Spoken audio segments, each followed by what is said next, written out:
俄罗斯总统普京周一签署一项总统令，将可以获得俄罗斯身份的简化程序扩展到所有乌克兰居民。此前获得俄公民身份的简化程序只适用于顿涅茨克、卢甘斯克、赫尔松和扎波罗热等地区的居民。乌克兰外交部当天谴责俄方做法，称这是侵犯乌克兰主权和领土完整，并表示乌方不承认这条俄方签证新规的法律效果。普京周一签署的总统令规定，任何乌克兰公民现在都可以快速申请俄罗斯国籍。通常外国人在申请加入俄籍之前，必须满足在俄罗斯生活满5年、拥有收入来源、通过俄语考试等多项条件。但如今这些程序对所有乌克兰人都可适当豁免。另外，由于俄罗斯法律允许双重公民身份，总统令保证那些已经获得俄罗斯公民身份的人不用被迫放弃他们的乌克兰护照。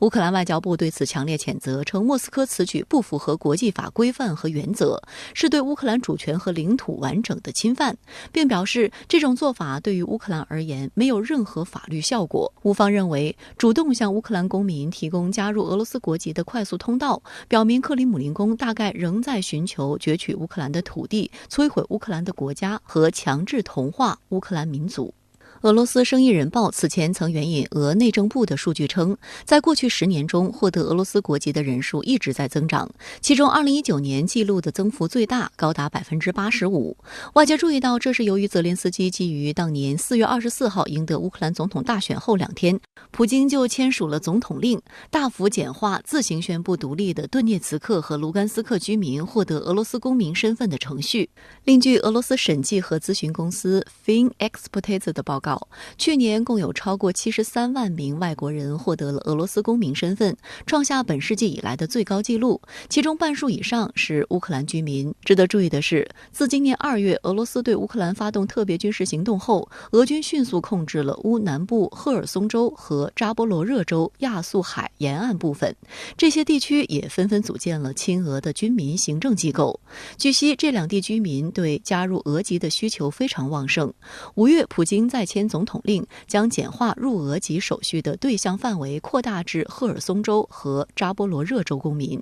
按照乌克兰内政部扎波罗热州总局副局长塞利瓦诺夫当时的说法，该州近90%人口都希望获得俄罗斯护照。俄罗斯在第2阶段特别军事行动，也就是顿巴斯地区那么现在取得了很多的进展。那么他现在做出这样的举动呢，意思就是说他的目标可能不仅仅是在顿巴斯。最近除了这次简化乌克兰公民的这个入籍手续之外呢，其实还有很多别的信号，比如说普京是明确的说，这个俄罗斯的行动还没有认真开始呢包括这个俄罗斯的安全会议秘书帕特鲁舍夫也是重新开始提乌克兰去纳粹化去军事化等等。那么这些说法，我认为就表达了俄罗斯现在要把对乌克兰的这个目标重新的调高的这样的一种考虑。此外，俄罗斯外交部证实，俄罗斯、乌克兰、土耳其与联合国将于周3在伊斯坦布尔就乌克兰粮食出口问题进行讨论，这将是俄乌谈判进程停滞后双方代表首次会面。与此同时，俄乌战事仍在持续，俄罗斯控制的赫尔松州新卡霍夫卡市周一发生剧烈爆炸。乌通社援引乌武装力量南方作战司令部消息称，乌克兰武装部队的火箭炮兵部队打击了新卡霍夫卡的弹药库，其中至少停放有50辆油罐车和大约200枚龙卷风火箭弹。普京签署总统令，进一步放宽乌克兰公民居民入籍俄罗斯，那么您对此有何观察呢？观察俄政府的举措，最高目标当然是把俄罗斯族居多或者亲俄文化较浓的乌克兰几个州归并过来，那儿不仅土地肥沃、工业发达，而且历史上就和俄罗斯工业成龙配套。但要指出的是，那的亲俄程度并不相同。简单来说，就俄乌的300多年交往史看，可以简单的把乌克兰中东部居民分为以基辅为中心的中央乌克兰，以哈尔科夫、顿巴斯为主的斯洛伯达乌克兰，以及黑海沿岸的所谓新俄罗斯3大族群。他们对俄罗斯的感情由低到高，感情是不一样的。如果俄罗斯快速的对乌克兰新占领区搞国体一体化，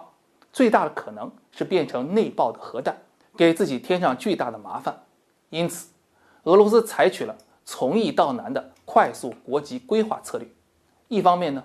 让大批乌克兰或主动或被动的入籍，无疑对乌克兰釜底抽薪，破坏其征兵，削弱其战争潜力。另一方面呢，无论日后俄乌是谈还是打，这些入籍的人员都将成为莫斯科的筹码。要知道，即便乌克兰获胜，面对这些血统上是自己人，而法律上却变成他国人的公民，都将是极为头疼的治理难题。但我想说的是，国家团结的基础是国族认同，这不是简单的身份改变就能达成的。更关键的是，即便对俄罗斯有好感的乌克兰人，也不愿再回到过去和俄罗斯一个炉灶吃饭的岁月，因为他们已经选择了不同的体制、不同的价值观和不同的政治秩序，这恰恰是俄罗斯难以扭转的。俄学者里亚伯夫说得明白，俄罗斯只有让自己的社会经济模式具有吸引力，才能和美欧去争夺像乌克兰这样的原苏联国家，而不是靠天然气价格打折去拉拢人家，或者简单用武力去消除威胁。说到底，俄罗斯做好自己家里的事，外部的安全威胁大多就能迎刃而解了。